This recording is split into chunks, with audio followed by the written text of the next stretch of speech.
14. Y esta es la confianza que tenemos delante de Él, que si pedimos cualquier cosa conforme a su voluntad, Él nos oye. Y si sabemos que Él nos oye en cualquier cosa que pidamos, sabemos que tenemos las peticiones que le hemos hecho. Si alguno ve a su hermano cometiendo un pecado que no lleva a la muerte, pedirá por él Dios dará vida a los que cometen pecado que no lleva a la muerte. Hay un pecado que lleva a la muerte. Yo no digo que deba pedir por ese.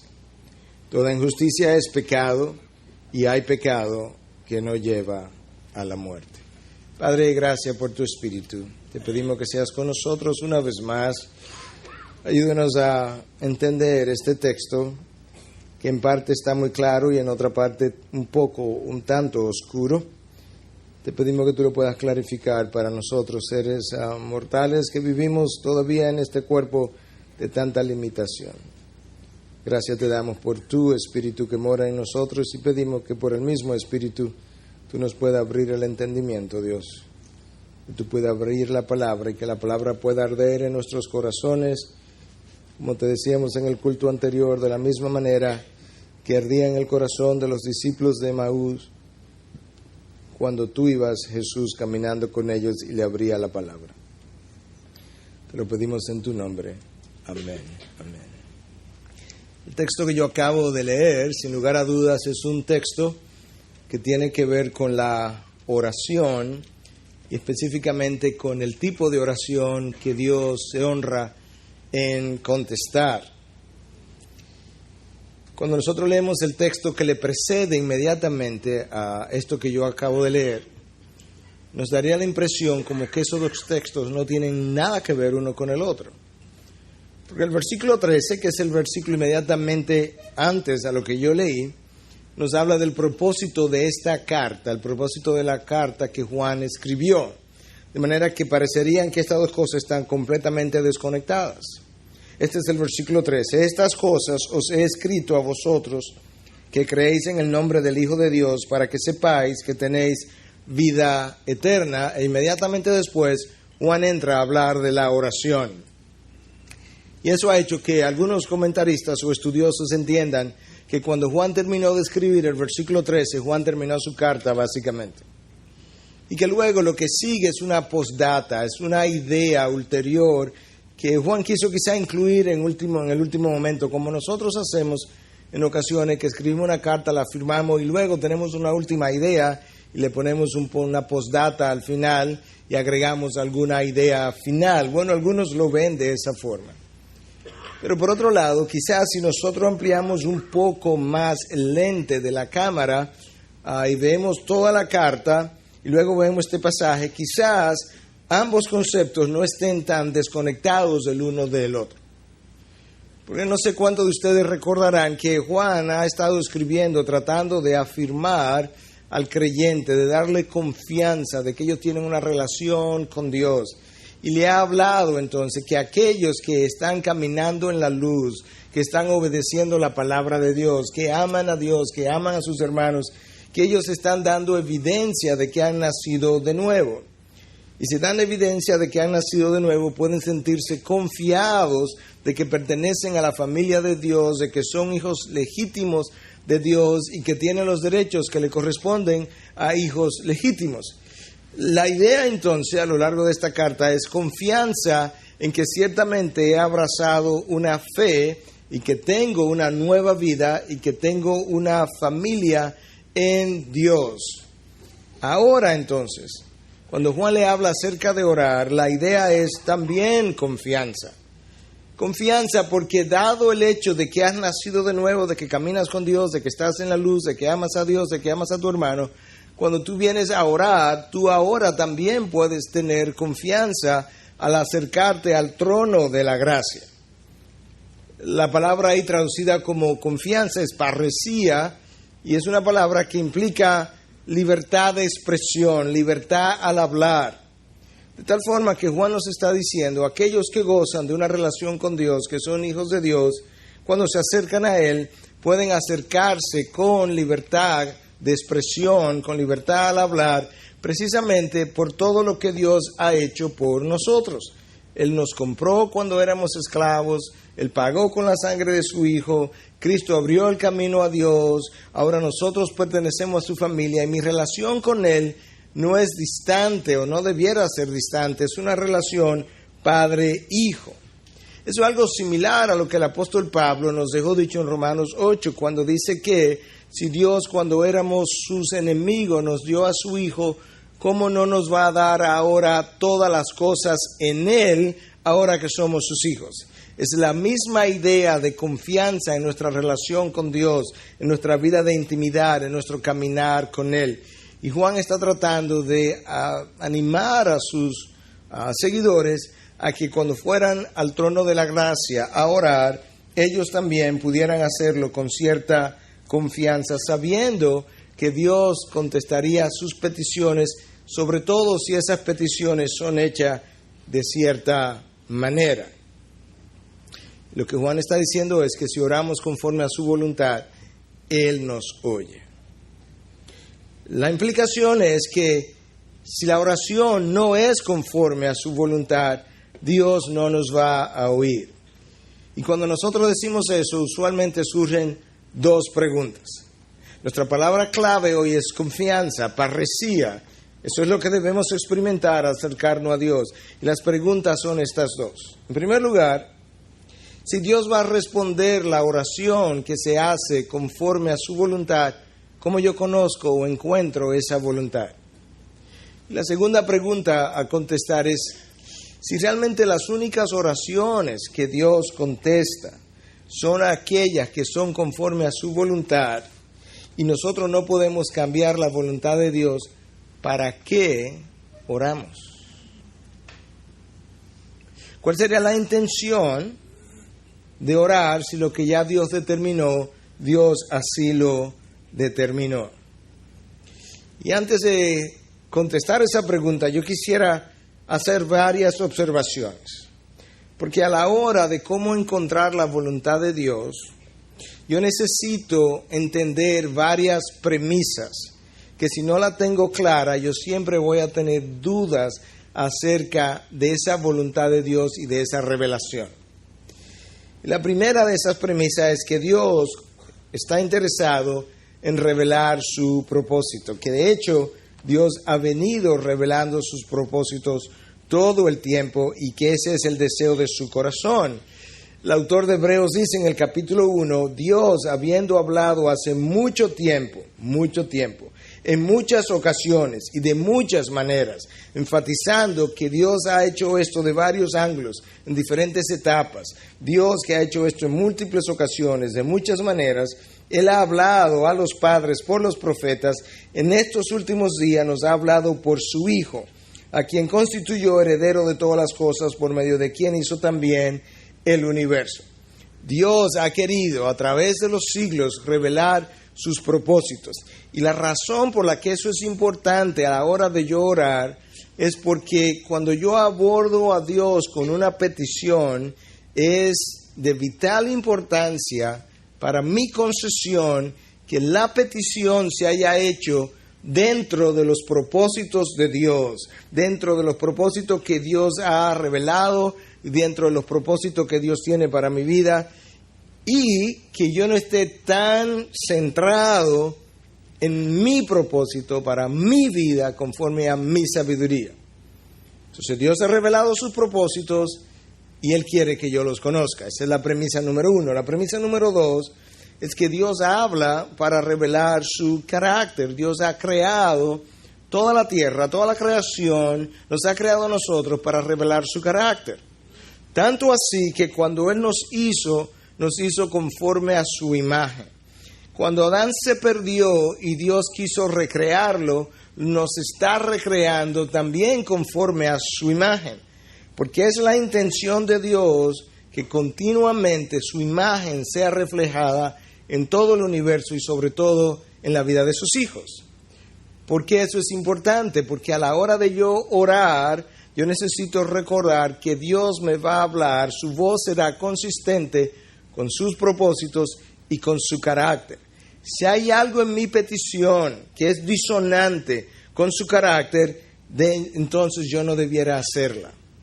Primero, porque sería quizás hasta ofensivo para Dios, y segundo, porque en términos prácticos yo no la voy a tener contestada. Dios revela sus propósitos, Dios revela su carácter. Premisa número 3, Dios revela sus caminos. Si hay algo que nosotros leemos acerca de Moisés, es que Moisés no solamente conocía a Dios, Moisés conocía los caminos de Dios, dice el texto de la Biblia.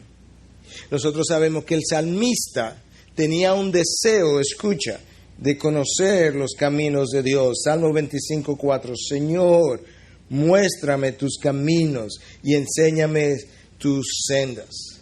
Para el salmista era mucho más importante conocer los caminos de Dios que tener los suyos bendecidos.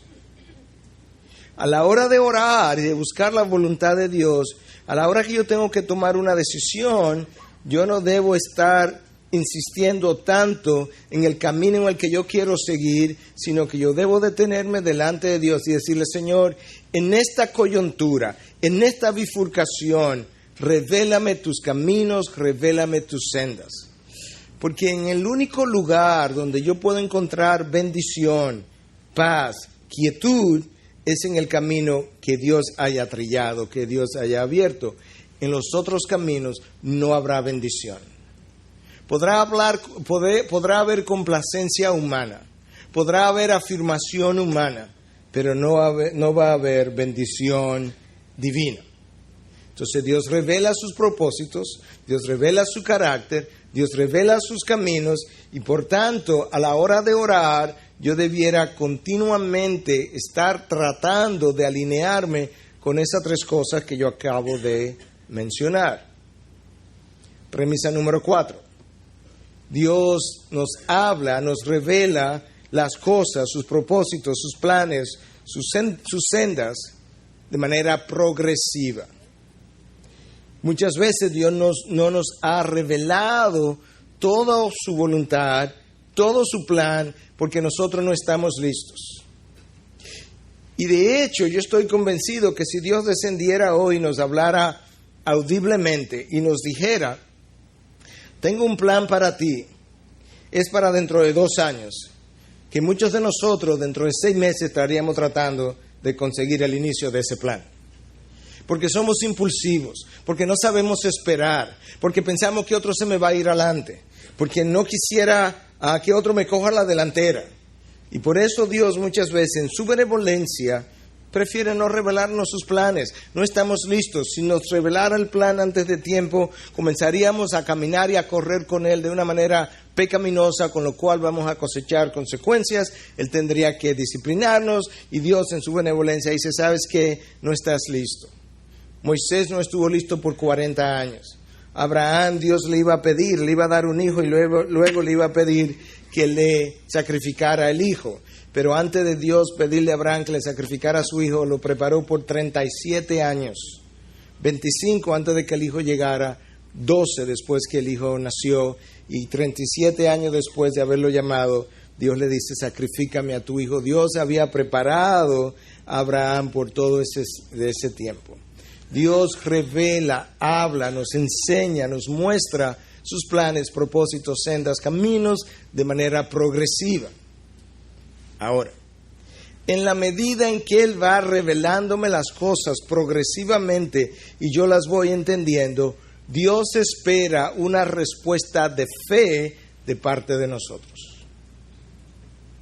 Nosotros no sabemos dónde termina la soberanía de Dios, dónde comienza mi responsabilidad. Pero una cosa es cierta en la palabra de Dios, es que Dios espera que haya algo en mi relación con Él que Él no la va a hacer porque me corresponde a mí. Él es el iniciador, Él pone en nosotros el querer y el hacer, pero hay una parte que corresponde al hombre. Y Él espera entonces en su revelación progresiva que de esa misma forma progresivamente el hombre vaya respondiendo en fe a lo que Él nos va entregando. Tú encuentras este texto en Mateo 13:58. Dice que Cristo en esa localidad no hizo muchos milagros a causa de su incredulidad. Pastor, pero los milagros no los determina Dios soberanamente cuándo los hace. Sí. Dios no determina cuántos milagros hace. Sí. Sin embargo, yo creo eso. Y al mismo tiempo creo, porque la palabra lo revela, que hay una respuesta del hombre que no limita a Dios, pero hace que Dios limite, sería una mejor expresión, la revelación que Él quisiera darle a ese hombre. En esta localidad, Cristo comenzó a hacer milagros, comenzó a manifestar su gloria. Y la incredulidad que Él encontró fue tal que Él dijo, no más milagros, no más revelación, no más muestra de mi gloria. Porque el hombre no está respondiendo a lo que ya yo le estoy mostrando. Y eso es importante a la hora de orar, a la hora de caminar con Él. Porque si Dios está revelándome, está hablándome por su palabra, por su espíritu, a través de las circunstancias, y yo no estoy respondiendo a eso, Él no va a continuar hablándome más allá de lo que ya Él me dijo. Eso como introducción, si usted quiere, a cómo yo comenzar a buscar la voluntad de Dios. Yo necesito entender, apreciar, valorar, creer las premisas que yo acabo de mencionar. Dios revela sus propósitos, Dios revela su carácter, Dios revela sus caminos, Dios revela progresivamente. Pero la pregunta es, ¿cómo yo encuentro la voluntad de Dios? Porque la única oración que Juan me dice que Dios va a responder es la oración que es conforme a su voluntad. Déjame leerte un texto con el cual muchos están familiarizados para exponerlo brevemente, pero hay algo importante que yo quiero señalar en este texto porque creo que hay mucha confusión en ocasiones en términos de qué es lo que Dios me está concediendo cuando yo respondo progresivamente en fe a la revelación que Él me da. Romanos 12, 1-2. Por consiguiente, hermanos, os ruego por las misericordias de Dios que presentéis vuestros cuerpos como sacrificio vivo y santo, aceptable a Dios, que es vuestro culto racional. Y no os adaptéis a este mundo, sino que transformaos mediante la renovación de vuestra mente, para que verifiquéis cuál es la voluntad de Dios, lo que es bueno, aceptable y perfecto. Este es el texto que frecuentemente es usado para hablar de qué se requiere para encontrar la voluntad de Dios, porque termina diciendo para que verifiquéis lo que es bueno, agradable y perfecto. Y antes de eso, me habla de condiciones que yo necesito para verificar esa voluntad. Notemos en primer lugar que la palabra en el texto es verificar, no es encontrar, es verificar. En otras palabras, yo no me lanzo al vacío y digo, wow, aquí está la voluntad de Dios, sino que en la manera en que Dios va progresivamente hablándome de esa misma manera, yo voy verificando, esa es la palabra, dokimazo. Ah, mira, eso huele a Dios, eso luce como Dios, me parece que es Dios. Mira esto que yo esperaba, se acaba de dar. Y mira aquel apoyo que necesitaba, cómo está llegando. Y yo voy verificando su voluntad porque es su intención revelármela. No es su intención escondérmela, sino que es su intención revelármela. Pero aún para yo poder verificar y poder decir ese poquito, ahí está Dios, me huele a Dios, luce como Dios, yo creo que sí, que es de Dios, yo tengo que hacer algunas cosas. En primer lugar, yo necesito hacer un uso santo de mi cuerpo, presentar mi cuerpo como sacrificio vivo y santo, agradable a Dios. Si mi cuerpo no está siendo presentado a Dios de esa manera, de una manera santa, yo voy a tener dificultad en discernir su voz, en discernir su voluntad. Si el uso que le estoy dando no es santo, mis sentidos, mi mente, como vamos a explicar un poco más adelante, no va a poder percibir la voluntad santa de Dios. En segundo lugar, yo necesito resistir el ser conformado a los patrones de este mundo. Y en tercer lugar, yo tengo que renovar mi mente. Esas son las tres condiciones que aquí aparecen. El problema está, yo creo muchas veces, no solamente en que frecuentemente no estamos llenando estos criterios, sino que muchos entienden que si yo lleno esos criterios, yo me he ganado el derecho de ser oído por Dios. O me he ganado el derecho de tener mis oraciones contestadas. Y pastor, ahora que yo me he dedicado, que he dejado esto, que he dejado aquello, que estoy orando más, Dios no, como que no responde mis oraciones. Y nosotros tenemos que recordar que yo puedo hacer absolutamente todo eso de acuerdo a mis mejores posibilidades y yo todavía no tengo el derecho, no me puedo ganar el derecho de ser oído ni de ser bendecido. Eso lo ganó Cristo en la cruz por mí hace 2000 años. Mi obediencia nunca es tan justa para ganarme el favor de Dios. Cristo lo hizo a mi favor. De tal manera ahora que cuando yo obedezco, cuando yo rindo mi cuerpo en sacrificio vivo y santo, cuando no me adapto a los patrones de este mundo, cuando tengo mi mente renovada, lo que eso hace es que me permite disfrutar lo que Cristo ya compró. Pero el favor de Dios, lo único que podía obtenerlo era una vida perfecta y eso solamente Cristo ha podido vivirla. Cuando Adán cayó, Dios lo expulsó del huerto y puso un querubín para que Adán no pudiera regresar. A partir de ese momento, el acceso a Dios quedó imposibilitado, quedó impedido, a menos que yo fuera a través de un intermediario. Eso fue todo el sistema del Antiguo Testamento, donde para yo obtener perdón de pecado, yo tenía que ir donde un sacerdote a confesar mis pecados, donde el sumo sacerdote tenía que pedir perdón por el pecado del pueblo una vez al año, donde había un velo que separaba la presencia de Dios del resto de la nación, tipificando precisamente la lejanía de Dios con ese hombre pecador. Cuando Cristo muere, el velo es rasgado en dos. Él abre el acceso. Él, una vez más, hace posible que yo pueda tener acceso directo y Él me ganó el derecho de ser oído.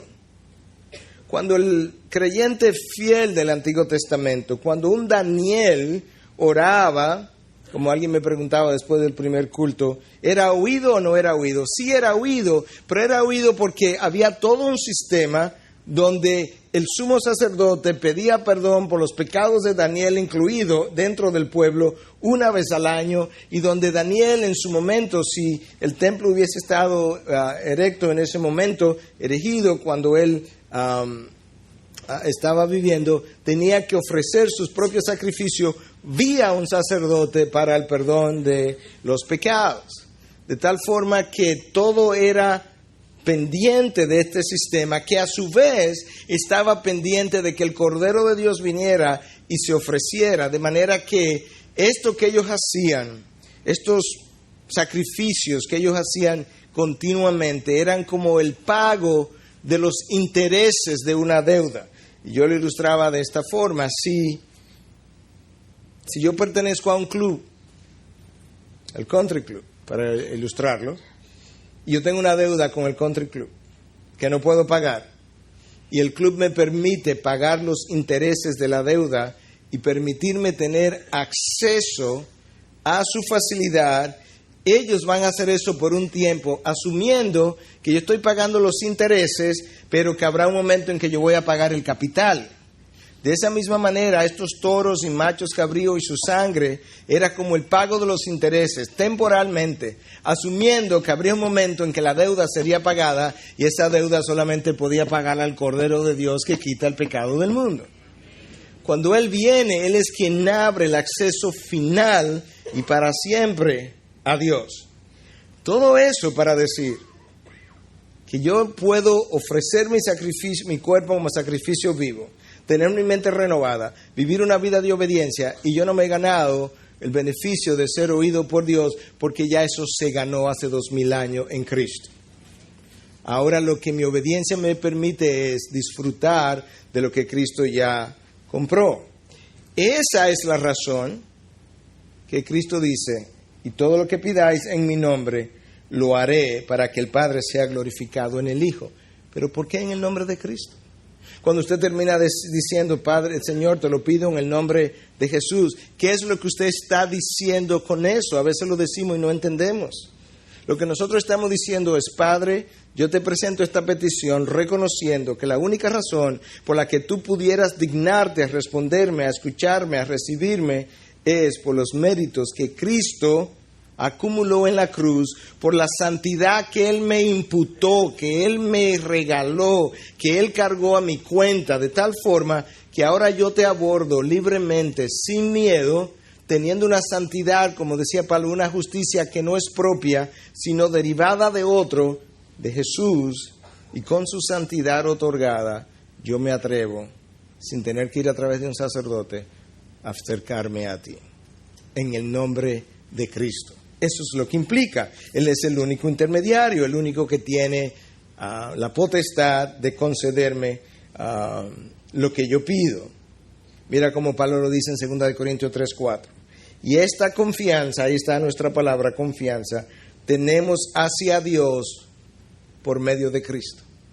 Esta confianza tenemos hacia Dios por medio de Cristo. Él es mi garantía para ser oído. Yo no me gano ese derecho. Mira cómo Pablo lo dice en Efesios 3:12, cuando habla de que tenemos libertad y acceso a Dios con confianza en Cristo. Tenemos libertad y acceso a Dios en Cristo y con confianza. Pero esa es la manera como ocurre. Entonces, ¿de qué manera Romanos 12, 1 y 2 me ayuda en encontrar, verificar la voluntad de Dios en mi vida de oración? Bueno, si yo no tengo mi cuerpo dedicado a Dios, rendido a Dios, en sacrificio vivo, mi cuerpo vive de acuerdo a sus pasiones carnales. Y a la hora de yo orar, mis peticiones son carnales. Y a veces una de las razones por las que mis peticiones no son contestadas es por la carnalidad de la misma. Porque no tienen una perspectiva divina. Porque no corresponden a propósitos espirituales. Y el deseo de la carne nunca es obtener y disfrutar de bendiciones de Dios, sino de sus propios deseos. Y esos deseos de la carne me alejan de Dios. Entonces ahora cuando mi cuerpo está disciplinado, cuando mi cuerpo está sometido, cuando sus deseos no les son permitidos, entonces ahora mi espíritu puede tener sus deseos expresados de una manera más real, más viva, y yo puedo orar más espiritualmente que antes. Aparte de eso, el cuerpo que no está disciplinado, yo no puedo santificar mi cuerpo, yo solamente puedo someterlo. Yo puedo santificar mi estilo de vida, pero yo no puedo santificar mi cuerpo. El cuerpo tiene deseos carnales hasta el día que se muera, y ese deseo del cuerpo se rebela contra la ley de Dios. Entonces, cuando tú tienes tu cuerpo ofrecido a Dios como sacrificio vivo y santo, tú estás en mejores condiciones de orar, de escuchar su voz y de recibir dirección. En segundo lugar, cuando mi mente es transformada por el mundo, ahora al momento de orar yo no tengo la agenda de Dios en mente, yo tengo la agenda del mundo. Yo no tengo las ofertas o los deseos de Dios, sino los deseos del mundo. Yo le hago más caso a las ofertas del mundo que a las ofertas de Dios.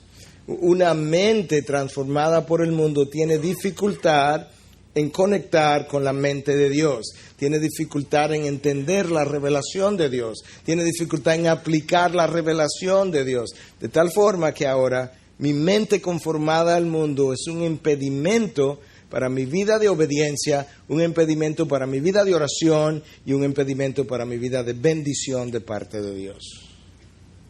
Y número 3, cuando mi mente sí es transformada, porque son 3 cosas: mi cuerpo, la resistencia a los patrones del mundo y la transformación de mi mente por medio de su palabra. Cuando esa mente es transformada, esa mente comienza a cambiar el corazón. Cuando el corazón es cambiado, ahora los deseos de mi corazón son los deseos del corazón de Dios. Y como bien dice el salmista en el Salmo 37:4, deleítate en el Señor Jehová y Él te dará los deseos de tu corazón. pero te dará los deseos de tu corazón cuando esos deseos hayan sido cambiados por una mente transformada y ahora los deseos de tu corazón sean los deseos de este otro corazón de Dios que está aquí. ¿Te das cuenta ahora cómo Romanos 12, 1 y 2 nos ayuda a tener una vida de oración más eficaz?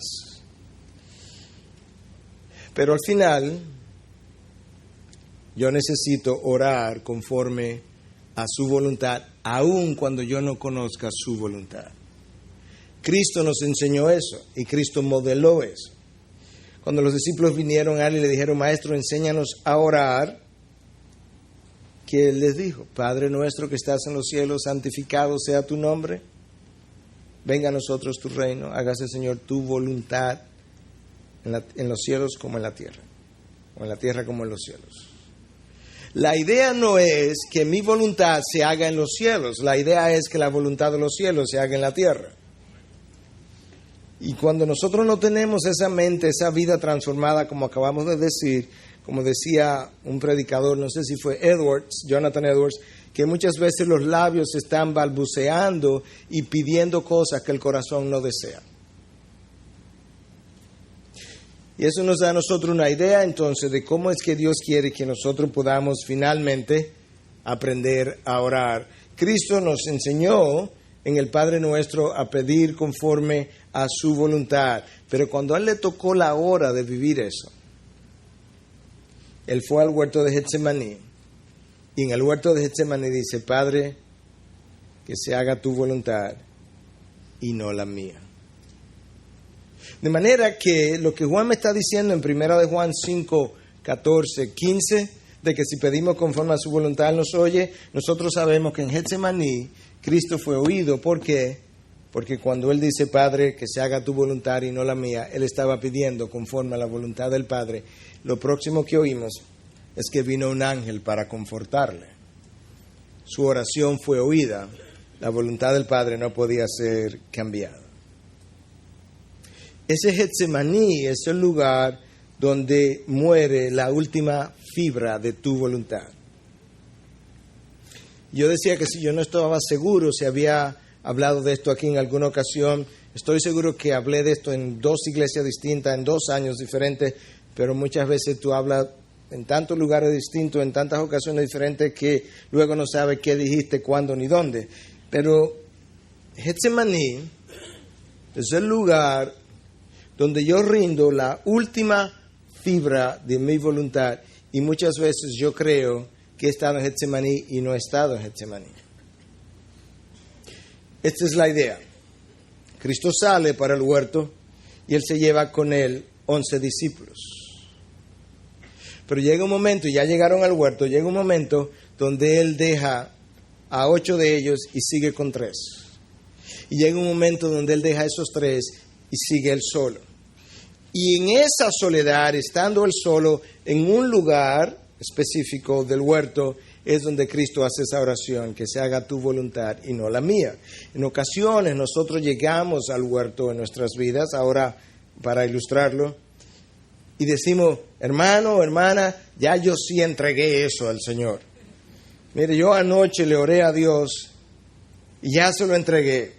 Y al mes yo estoy luchando con la misma cosa. ¿Por qué? Porque yo llegué hasta el lugar donde llegaron los 11. Luego, un año después, Dios hace otra cosa en mi vida y digo, bueno, hermano, yo creía que lo había entregado, pero ahora sí es verdad. Porque ya yo me di cuenta la parte que cuando yo lo hice hace un año, que le dije esto a Dios, yo creía que se lo había entregado, pero acabo de descubrir que no, que me quedaba esta otra parte, pero ayer yo se lo entregué al Señor. Y a veces estamos en el lugar de los 3, pero no en el lugar del uno solo. Es el lugar donde Cristo dice, Padre, que se haga tu voluntad y no la mía, y que yo estoy llamando el lugar donde tú entregas la última fibra de tu voluntad. Estoy usando a los discípulos como ilustración. Él dejó 8 en un lugar, dejó 3 en un lugar, pero en nuestras vidas es que en ocasiones nosotros comenzamos a entregarle cosas a Dios y dejamos 8 cosas en un lugar. Seguimos con 3, pero decimos que ya entregamos. Y en otras ocasiones entonces llegamos hasta ese lugar y nos quedamos con esas 3 y creemos que ya entregamos y nos devolvemos. O nos devolvemos con 11, o nos devolvemos con 3. Y Cristo está tratando de empujarme a un lugar donde yo entregue las 11, ilustrativamente, simbólicamente hablando, y yo esté solo con Él, sus propósitos, sus decisiones, sus senderos y sus caminos.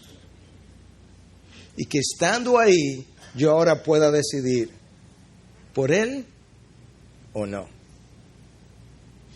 Tú no encuentras a Cristo sudando gotas de sangre en la cruz. La sangre que derrama es de sus heridas. Él suda en Getsemaní. La lucha fue en Getsemaní. Cuando Él se para de Getsemaní, la lucha había terminado.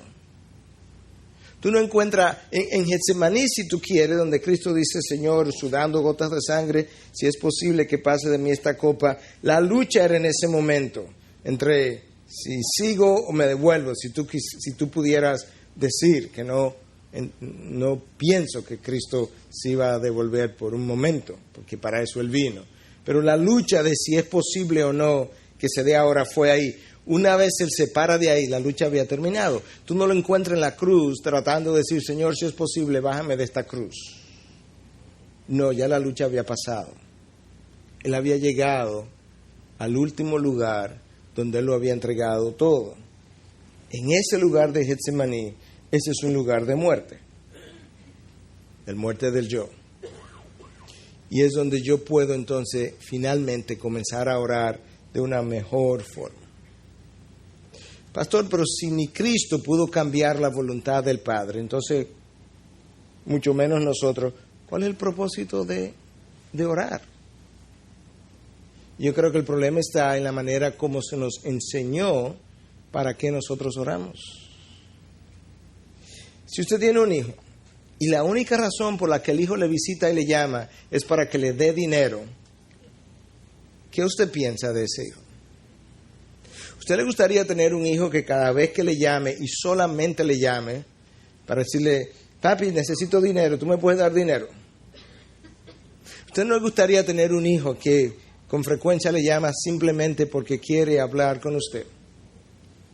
Entonces, si él no le va a pedir, ¿para qué le llama? ¿Para qué le llama si no le va a pedir? Para nutrir y cultivar una relación. Ese es el propósito de la oración. El propósito de la oración es nutrir una intimidad que de otra manera no se produciría. Es producir una relación que me lleve a confianza que de otra manera yo no la tendría. Que me permita en el futuro tomar riesgos porque yo he aprendido a confiar en Él vía una relación, vía la oración, vía su palabra. Y de vez en cuando le hago mis peticiones. Como un buen hijo puede llamar a su padre para nutrir una relación y de vez en cuando hacerle una petición. Y eso nos ayuda a nosotros a entender que la oración no es para devengar beneficios. La oración más que nada es un ejercicio para alinearnos con su voluntad. Padre, si te es posible, haz que pase de mí esta copa. Cristo se estaba alineando con la voluntad de su Padre. La oración es un ejercicio espiritual para ser dirigido, porque yo necesito dirección en mi vida. Es un ejercicio espiritual para ser calmado de la ansiedad con la que nosotros vivimos. Es un ejercicio espiritual para nosotros tener nuestra perspectiva de vida agrandada, porque muchas veces nosotros tenemos una perspectiva horizontal, una perspectiva terrenal, y en la oración Dios me encumbra, Dios me eleva, me dice, mira mi hijo cómo luce el panorama desde aquí arriba. La oración permite eso, ampliar el foco de la cámara para que yo pueda ver el panorama como Dios lo ve. La oración me permite entonces ser reenfocado, me permite la intimidad con Dios. La oración no es para devengar beneficios, aunque Dios me da sus beneficios, pero ese no es el diseño de la oración. Cristo dijo, vuestro Padre conoce de qué tenéis necesidad antes de que abrís la boca. Por tanto, la oración no es, en primer lugar, para darle un reporte noticioso a Dios de mi vida. Él se lo sabe.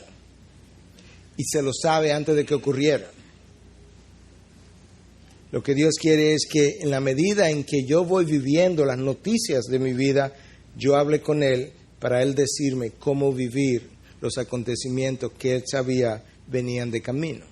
Y cómo responder, y cómo caminar, y cómo sobreponerme, y cómo sanar, y cómo crecer, y cómo glorificarle en medio de todo eso. Para eso Él quiere que oremos. Y cuando yo tengo esa actitud, entonces, yo puedo encontrar mejor su voluntad. ¿Cómo encontrar su voluntad? Hemos hablado de eso. Entonces, ¿cuál es el propósito de la oración? Hemos estado hablando de eso ahora en estos momentos. Getsemaní es el lugar donde finalmente tu oración adquiere poder. Es el fin del yo, es el fin de los reclamos, es el fin de las conveniencias, es el fin de los beneficios, es el fin de los derechos, es el fin de mis prerrogativas. Getsemaní es el lugar donde yo puedo decirle a Dios, todo esto se puede quedar a un lado. Tú y solo tú me eres suficiente. A ti y solo a ti tengo que complacer. A ti y solo a ti, Dios, necesito regocijar y agradecer. Tú y solo tú, Dios, eres mi fuente de sabiduría, de gozo, de dirección, de placer.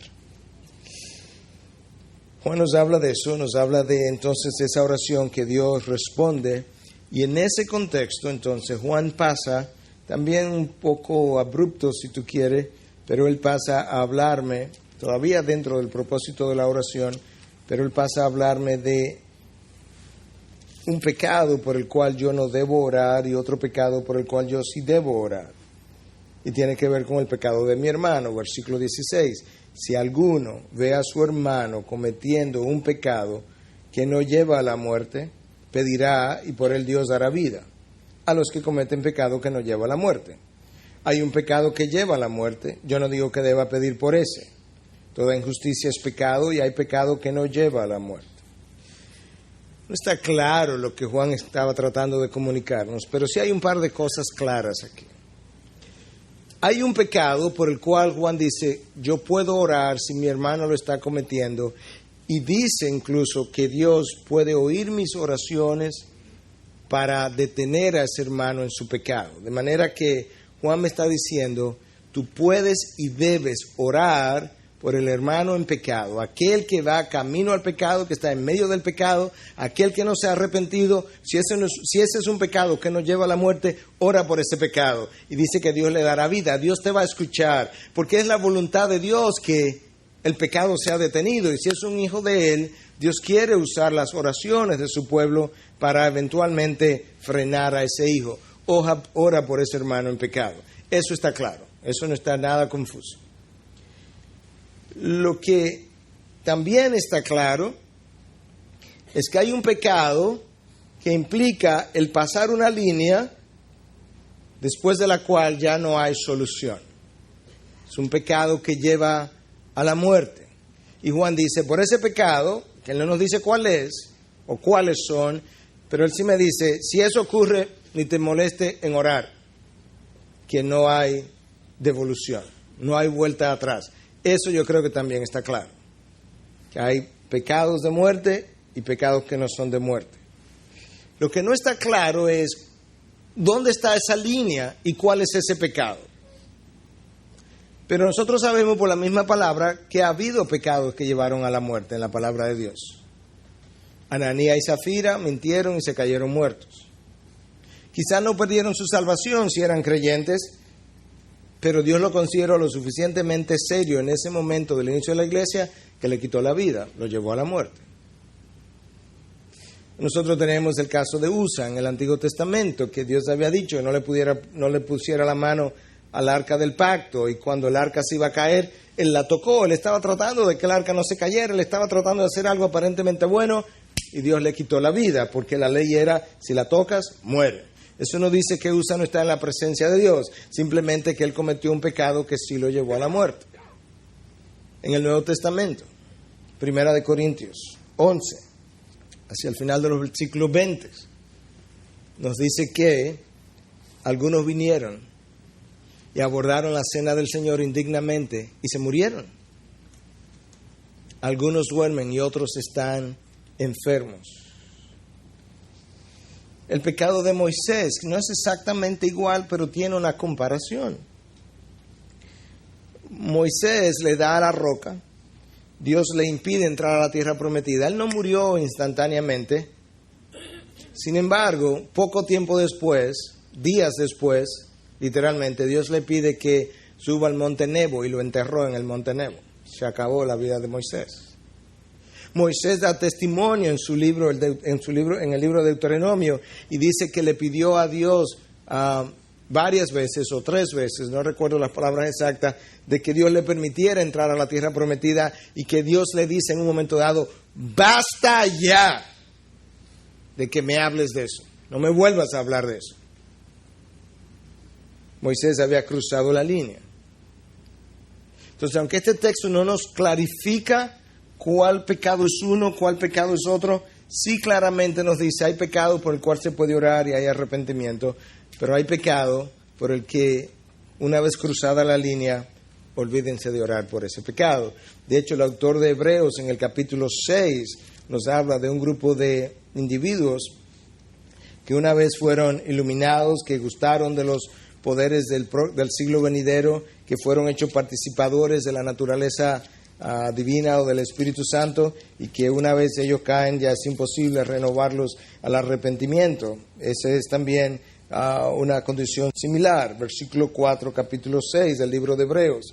Porque en el caso de los que fueron una vez iluminados, que probaron del don celestial y fueron hechos partícipe del Espíritu Santo, que gustaron la buena palabra de Dios y los poderes del siglo venideros, pero después cayeron, es imposible renovarlos otra vez para arrepentimiento, puesto que de nuevo crucifican para sí mismos al Hijo de Dios y le exponen a la ignominia pública. Estas son personas, nosotros entendemos, que nunca tuvieron salvación, pero que estuvieron en medio del pueblo de Dios. De los que quizás comulgaron, de los que oyeron buenos sermones, de los que supieron decir qué bueno ese sermón, de los que pudieron ver en ocasiones sanaciones, quizás cosas milagrosas que Dios hizo, y que habiendo disfrutado de todo eso, decidieron desviarse del camino, y Dios dice, ya no hay más vuelta para ello, porque todo lo que pudo haberle convencido se le presentó y lo rechazaron. Quizás eso es parte del pecado que lleva a la muerte. No está claro, pero ahí están las posibilidades de qué pudiera ser. Esto no es, para, antes de terminar, clarificar esta parte, esto no es lo que en la doctrina católica se conoce como pecado venial y mortal. Eso no es. El pecado mortal en la doctrina católica es un pecado que según ellos es tan grave que mató, de ahí la palabra mortal, la gracia que el bautismo infundió al niño y que le dio salvación cuando lo bautizaron. Esa gracia, dicen ellos, fue muerta y tiene que ser renovada. De ahí la palabra mortal. Y la renuevan entonces por medio de las penitencias. Y el pecado venial de que ellos hablan es un pecado más sencillo que interrumpe tu relación con Dios o la disturba, la perturba, la altera, esa sería la palabra, pero que no mató la gracia que el bautismo infundió. Esa doctrina, esas enseñanzas no están en ningún lugar de la palabra de Dios. Pero no quería dejarlos ir confundidos quizás con la idea de que el pecado mortal de que nosotros oímos en el pasado es equivalente a este pecado que lleva a la muerte, porque ni siquiera sus definiciones se asemejan. Lo que sí Juan está diciendo es que nuestra oración puede ser poderosa hasta el punto de ayudar a hermanos que están en pecado a devolverse, a arrepentirse, a que Dios le dé convicción.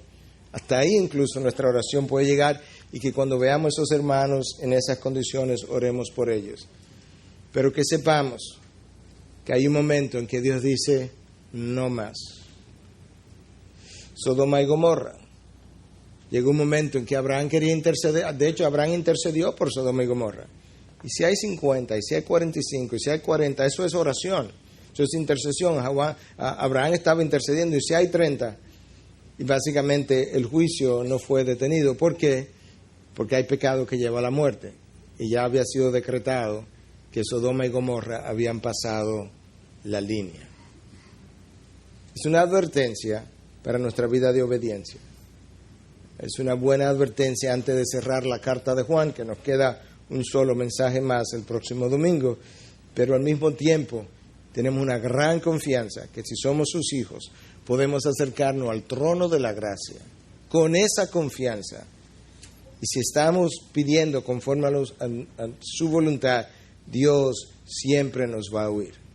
Y que Dios quiere que yo conozca su voluntad, porque es su deseo revelar su carácter, su propósito, su camino, lo hace progresivamente y espera una respuesta en fe también progresiva de parte mía que sea congruente con el grado de revelación que yo haya recibido. Que Dios nos enseñe a orar, nos ayude a entender mejor el propósito de la oración, que nos ayude a cultivar intimidad con Él y que nosotros experimentemos confianza en su presencia. Integridad y Sabiduría es una producción que llega hasta ustedes gracias a los aportes de individuos y empresas comprometidos con la defensa de la fe. Para más información, preguntas y comentarios, visite nuestra página de internet www.integridadysabiduría.org. En esta página encontrará información sobre la producción de este y otros recursos que ponemos a su disposición, como también las formas en las que usted puede contribuir con la producción de programas como estos. Les invitamos nuevamente a visitar nuestra página de internet www.integridadysabiduría.org. Será hasta la próxima, cuando nos reencontremos con Integridad y Sabiduría.